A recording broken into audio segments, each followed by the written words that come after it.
The following is an EWTN special presentation.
En el siglo XVI, millones de personas se unieron a la Iglesia Católica en las Américas recién descubiertas.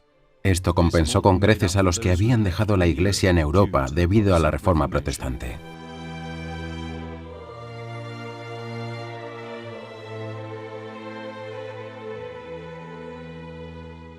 Después de la conquista de América del Sur, los españoles prohibieron las religiones paganas nativas con sus sacrificios humanos e incluso de niños.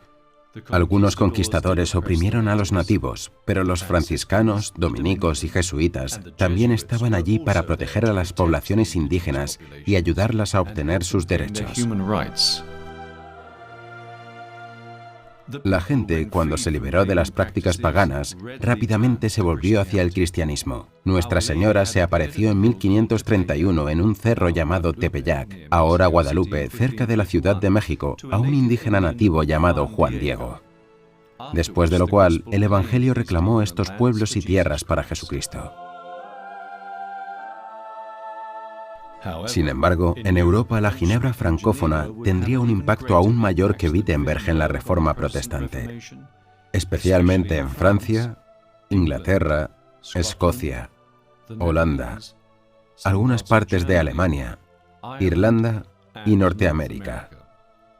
Esta forma de protestantismo se llama calvinismo. El nombre de su fundador, Juan Calvino, un abogado humanista francés. La fe es como una mano abierta y vacía que se extiende hacia Dios, sin nada para dar y todo para recibir. El calvinismo, más que cualquier otra forma de protestantismo, estuvo al frente de las terribles guerras de religión que devastarían Europa en los siglos XVI y XVII.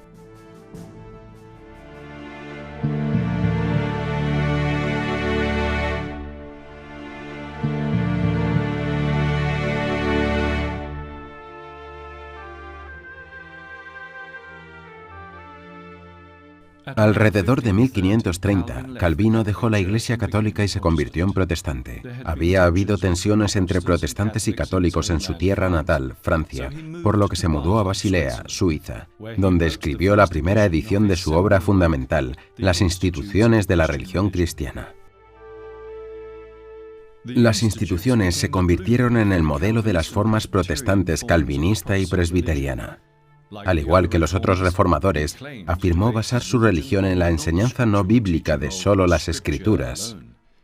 Negó los sacramentos, los santos, la Virgen y las imágenes, pero su mayor innovación fue la doble predestinación. El libre albedrío no permite a ningún hombre realizar buenas obras, a menos que sea asistido por la gracia. De hecho, la gracia especial que solo los elegidos reciben a través de la regeneración. Porque no considero la extravagancia de quienes dicen que la gracia se ofrece promiscuamente por igual a todos. ¿Cómo es que la gracia de Dios, la predestinación y el libre albedrío humano se unen?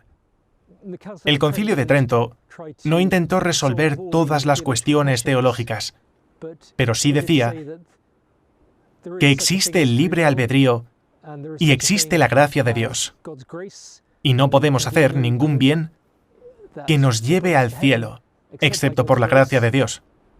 Y existe la predestinación, pero Dios no predestina a nadie a ir al infierno. Si alguien va al infierno es por su libre elección.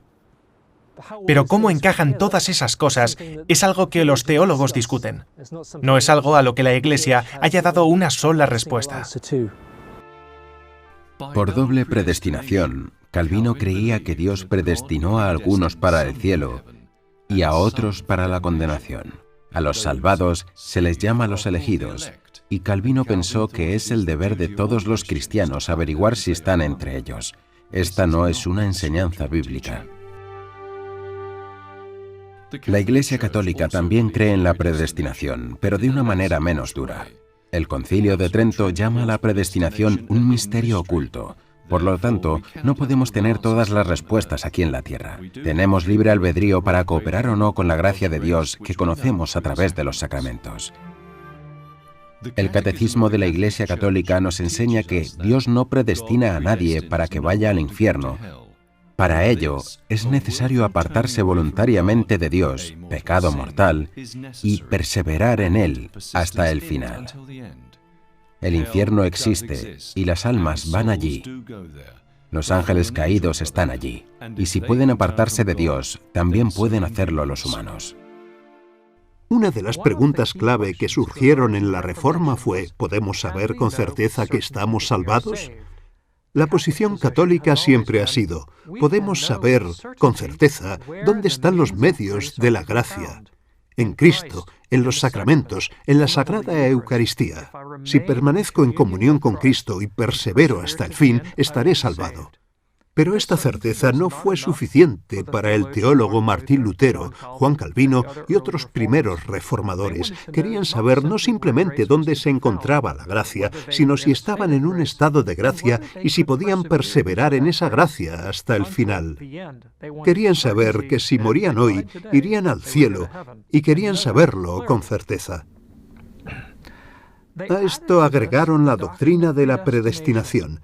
Creían que una vez que un hombre entraba en un estado de justicia, nunca se apartaría. Eso plantea ciertas dificultades. Una de ellas es que, de hecho, muchos de los bautizados, obviamente, se apartan. Por predestinación, nos referimos al decreto eterno de Dios, por el cual Él determinaba lo que deseaba que sucediera con respecto a cada hombre. No todos son creados iguales. Algunos están predestinados a la vida eterna, otros a la condenación eterna, y en consecuencia, como cada uno ha sido predestinado para uno u otro de estos fines, decimos que ha sido predestinado a vida o muerte. Pero seguro que un Dios amoroso no crearía a alguien de antemano para la condenación eterna. Negar la predestinación es avergonzarse del Evangelio. Quitemos la elección. ¿Y qué quedará? Como hemos declarado, permanecemos totalmente perdidos y malditos. Sostuvo que el bautismo puede regenerar, pero solo en las almas de los elegidos, aquellos a quienes Dios predestinó para la salvación y la regeneración.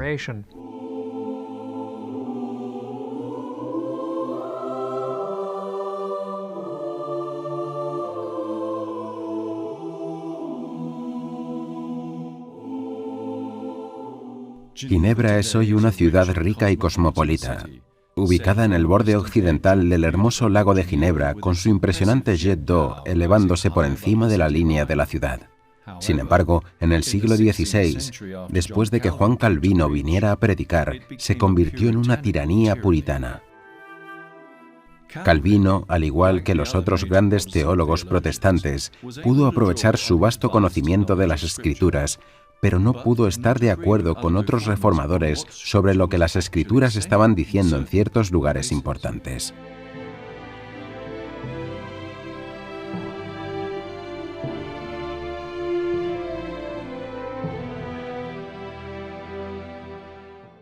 Durante las décadas posteriores a la Reforma en Ginebra, hubo una especie de pánico por la caza de brujas. Esto se agravó con la plaga de 1545. Las autoridades creyeron que esto fue el resultado de la brujería. Las brujas existen, por supuesto, se mencionan en la Biblia y a veces intentan hacer el mal. ¿Pero eran la mayoría de estas supuestas brujas en Ginebra solo trabajadoras que limpiaban casas afectadas por la plaga? Adelante, bruja acusada. No soy una bruja, soy una trabajadora honesta que ha estado limpiando casas de la plaga. Pero entonces, ¿por qué está aumentando la plaga? Te digo que estás propagando deliberadamente la plaga mediante el uso de brujería y pociones para tu propio beneficio. No, mi señor, no es verdad. Soy una trabajadora honesta que se ha ganado la vida desde que llegué a esta infeliz ciudad. Mira, ¿me estás llamando mentiroso? Te encuentro culpable de todos los cargos. Lleváosla.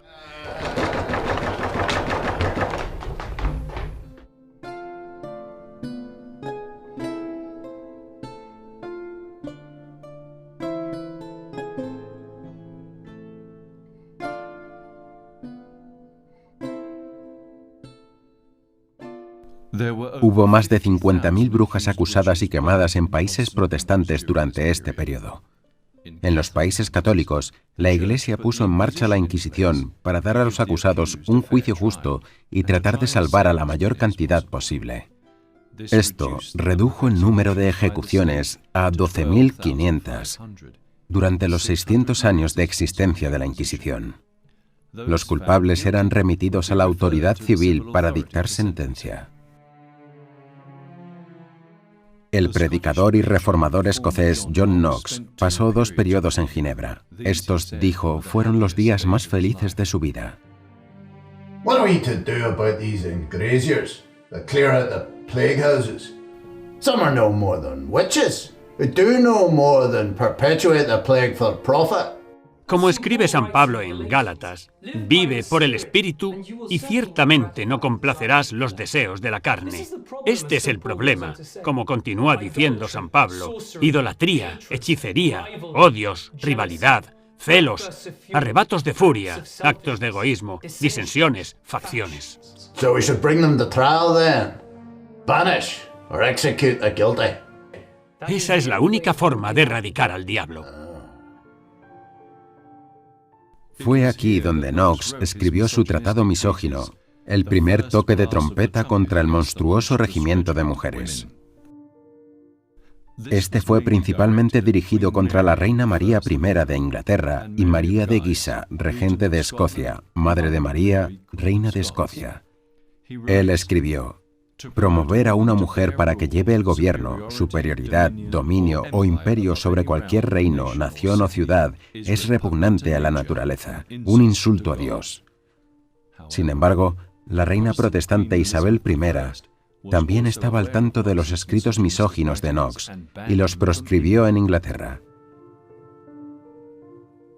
Durante la Edad Media y la era de la caballería, la Iglesia Católica había elevado el estatus de la mujer, desde ser un poco más que una posesión de los hombres en la época pagana, a un lugar de gran respeto y honor por el principio femenino. Las mujeres eran vistas como grandes civilizadoras y representaban la belleza y la cultura. Sin embargo, hubo un cambio en la condición de la mujer en tierras protestantes después de la Reforma. Incluso suprimieron la veneración de Nuestra Señora y la imagen de la Iglesia como la esposa de Cristo se perdió. Las iglesias protestantes se volvieron muy austeras, desprovistas de ornamentos, frías y masculinas. El púlpito y la predicación se volvieron el foco principal.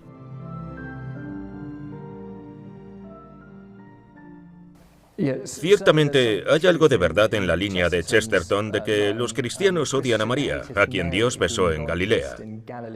Entonces, las estatuas de Nuestra Señora fueron derribadas y destruidas. Las personas que la veneraban fueron perseguidas. En el transcurso de la Edad Media, especialmente a finales de la Edad Media, existe un gran culto a las santas. Y existe un paralelo entre el papel de Nuestra Señora en la vida devocional y la Iglesia como la esposa de Cristo.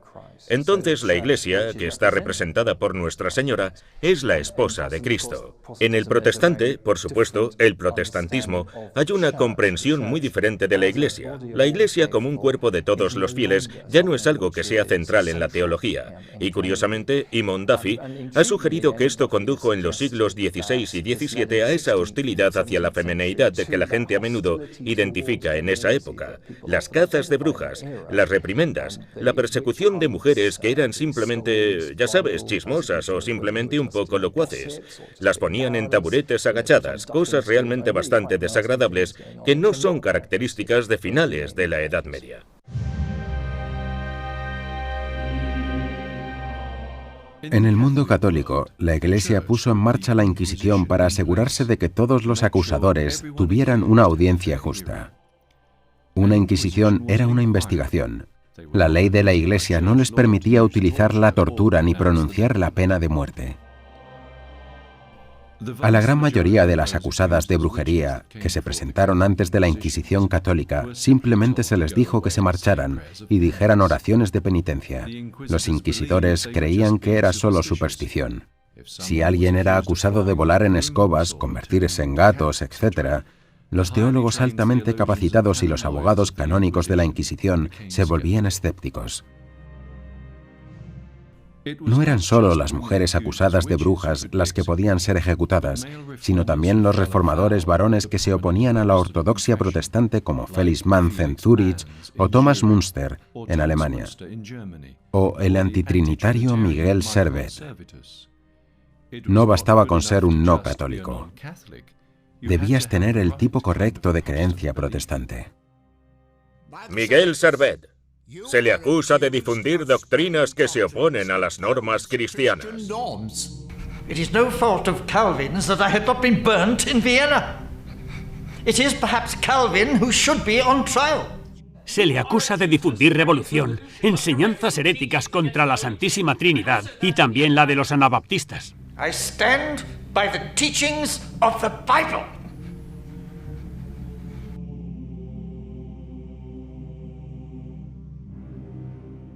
Miguel Servet ha sido declarado culpable de herejía y debe ser quemado en la hoguera. En general, los protestantes solían escribir tratados contra las inquisiciones católicas y argumentarían que las inquisiciones eran el único medio por el cual la Iglesia podía mantener a la gente esclavizada en la falsa doctrina. Pero en verdad los protestantes también tenían sus propias versiones de la Inquisición. En la Ginebra de Calvino la había. En el Zúrich de Zuinglio no se permitía, por ejemplo, decir una misa. No se permitía ni siquiera decir un Ave María. En Ginebra, los rosarios, la posesión de un rosario, era motivo de exilio de la ciudad. Tenían leyes muy fuertes. Servet era otro de estos reformadores radicales, alguien que había aceptado esta idea de que todo lo que tengo que hacer es leer la Biblia e interpretarla a mi manera, y lo que se me ocurra es, por tanto, la verdad. Servet negó una de las cosas que todos los demás protestantes habían aceptado, que era la Trinidad. Esto fue demasiado para Calvino, y por lo tanto Servet fue quemado en la hoguera en Ginebra. Calvino finalmente logró convertir a Ginebra en un estado eclesiástico protestante. Establece una police de Meyer, una fuerza policial religiosa o brigada contra el vicio que visitaba las casas, examinaba a jóvenes o mayores, veía si conocían sus oraciones, si habían atendido a los sermones de Calvino y confiscaba libros que no tenían imprimatur de Calvin. Se preguntó a los niños sobre el comportamiento de sus padres y se preguntó a los sirvientes sobre sus amos. La gente podría ser encarcelada por criticar la dictadura de Calvino. una persona sería azotada en todas las encrucijadas de la ciudad y luego expulsada de Ginebra por protestar contra la doctrina de la predestinación. Cuando Calvino entró en la ciudad de Ginebra en la década de 1530, una de las primeras cosas que hizo fue instituir la comunión semanal. Solo se podía comulgar después de un examen de Calvino que determinaba si se era digno de recibir la Sagrada Comunión. También escribió una declaración de fe que insistió en que todos los ginebrinos suscribieran. Como era de esperar, los ginebrinos no tomaron con agrado las tendencias autoritarias de Calvino y lo echaron de la ciudad durante unos años. Regresó a principios de la década de 1540 y luchó durante la mayor parte de su carrera en Ginebra para obtener el control y la autoridad. Lo consiguió en la década de 1550. Al morir, algunos historiadores estiman que hasta el 15% de la población fue excomulgada por Calvino o su consistorio. Durante los primeros 5 años del gobierno de Calvino en Ginebra, 76 personas fueron expulsadas de sus hogares, 10 personas fueron decapitadas, 13 ahorcadas y 35 quemadas en la hoguera, especialmente por brujería. A pesar de la severidad del calvinismo, se convirtió en la forma de protestantismo que más se extendió. Y donde quiera que se extienda el calvinismo, se destruyen el arte y las imágenes religiosas. Una iglesia sencilla y encalada era lo mandado, y sin música, excepto los salmos. Sin embargo, hay mucha resistencia en muchas tierras cristianas, ya que Calvino envía misioneros, particularmente a su tierra natal de Francia. Y los hugonotes, como se llaman a los calvinistas franceses, son muy activos. Los misioneros calvinistas son estridentes, dinámicos, pero disruptivos. Convierten a muchos, pero la mayoría de los cristianos franceses solo quieren seguir siendo católicos. Esto conduciría a las guerras de religión francesas de 1562 a 1598, que también incluirían la masacre del día de San Bartolomé.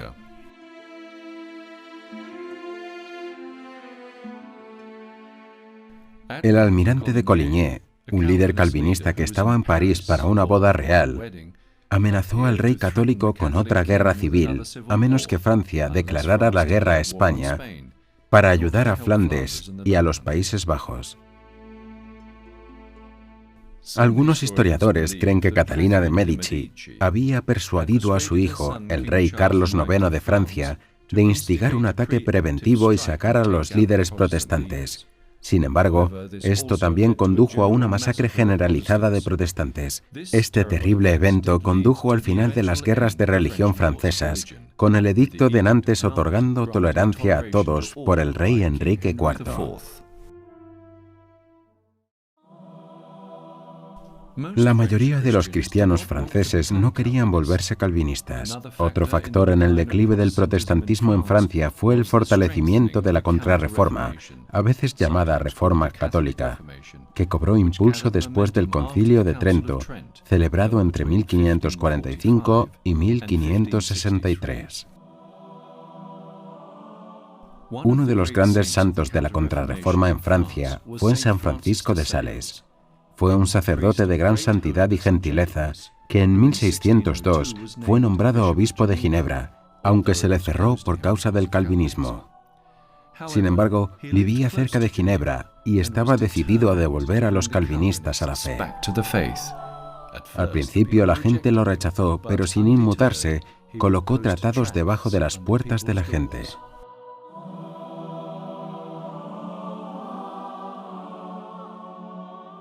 Caminaba por el campo alrededor del lago de Ginebra predicando suavemente a todos los que escuchaban. San Francisco de Asís se le apareció mientras caminaba por el lago.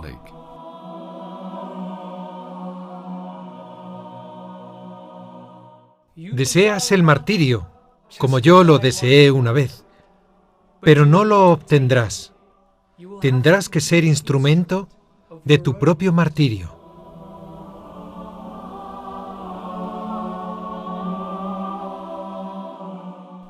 Por su gentil persuasión y ardiente amor por Dios, Se cree que trajo entre 30 y 40.000 calvinistas de regreso a la Iglesia Católica. San Francisco de Sales fue canonizado en 1665 y declarado doctor de la Iglesia en 1877.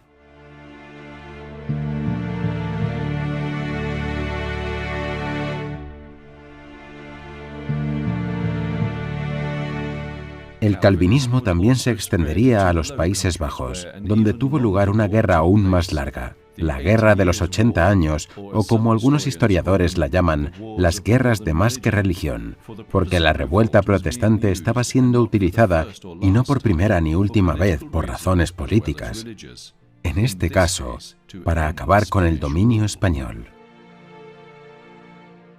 Los luteranos, pero especialmente los calvinistas, ya a finales de siglo, llegaron al poder contra el rey católico de España. Y así, en 1578, Ámsterdam se convirtió en protestante calvinista, es decir, el gobierno, pero mucha gente seguía siendo católica. Los protestantes tomaron también las iglesias católicas para su liturgia. Y, por tanto, los católicos no podían ir a sus iglesias, tenían iglesias escondidas. Su religión no estaba prohibida, pero no podían ejercerla abiertamente. Las iglesias católicas ocultas comenzaron a construirse en las casas más grandes de los católicos y a menudo sobre las salas de estar de las familias. Un sacerdote tendría sus propias habitaciones al lado de la capilla.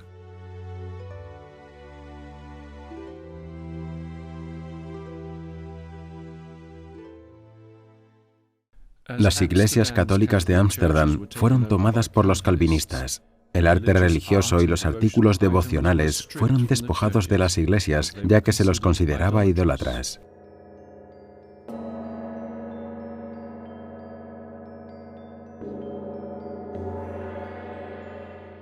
Hoy prevalece un estado de ánimo más indiferente y se muestran imágenes e ídolos budistas. La iglesia ya no se utiliza para el culto cristiano, sino que se ha convertido en un espacio de exposición. Y ahora, debajo de un púlpito imponente, donde una vez un pastor calvinista predicaba sobre la palabra de Dios, hay un espacio para la meditación budista.